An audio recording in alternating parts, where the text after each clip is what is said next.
La parole est à Madame Christine Descotes pour le groupe Renaissance.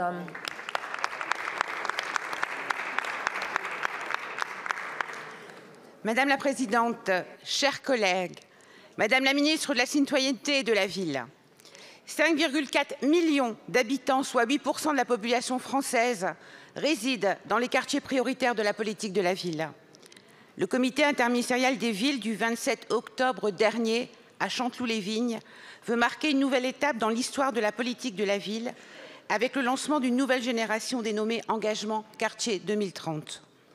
Ces futurs contrats de ville, par leur changement de méthode, simplification et accélération de l'action publique, ouvrent de nouvelles perspectives, favorisant notamment l'accès à tous les services publics, le plein emploi, la transition écologique.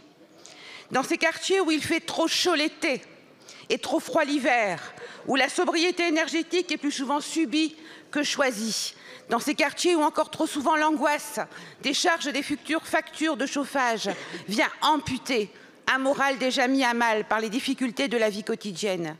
Pouvez-vous nous indiquer, Madame la Ministre, les mesures en termes d'écologie du quotidien que vous allez porter pour les habitants aux côtés des collectivités et quelles sont vos priorités pour la période 2024-2030 ? Merci.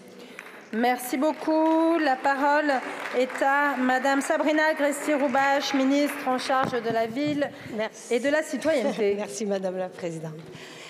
Madame la députée Christine Descotes, vous m'interrogez sur les mesures en matière d'écologie du quotidien pour les quartiers prioritaires de la ville et je vous en remercie. Je l'avais dit, je voulais plus de bleu, mais aussi beaucoup plus de vert.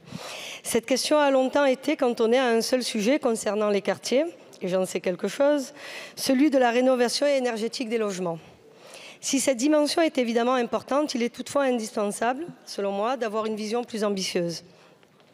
Et c'est ce que porte le gouvernement. Sous l'autorité de la Première ministre, le comité interministériel des villes du 27 octobre a proposé sur ce sujet des mesures fortes.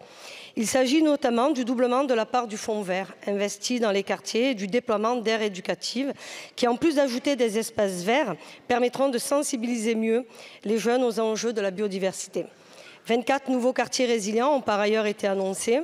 Le gouvernement veut également permettre le déploiement des mobilités douces et durables en expérimentant le recours automatique à la tarification sociale solidaire en matière de transport en commun.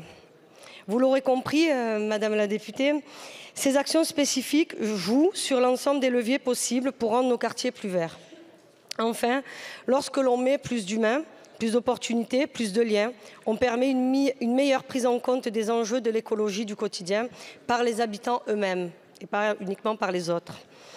C'est ce que nous ferons avec la généralisation, par exemple, des cités éducatives, la mixité sociale dans l'attribution de logements sociaux ou encore le renforcement de l'accès aux soins, encore bien d'autres priorités et on aura le temps d'en parler. Vous m'aviez déjà questionné la dernière fois, on prendra un rendez-vous pour que je vous détaille tout parfaitement. Merci beaucoup. Merci beaucoup Madame la Ministre. Madame la députée. Madame la Ministre, j'accueille bien évidemment avec intérêt ces mesures. Je réponds d'ailleurs favorablement à votre invitation et je compte bien évidemment sur les services de l'État pour déployer avec les acteurs locaux les mesures prises auprès des territoires concernés et de leurs habitants. Merci. Merci beaucoup. La parole est à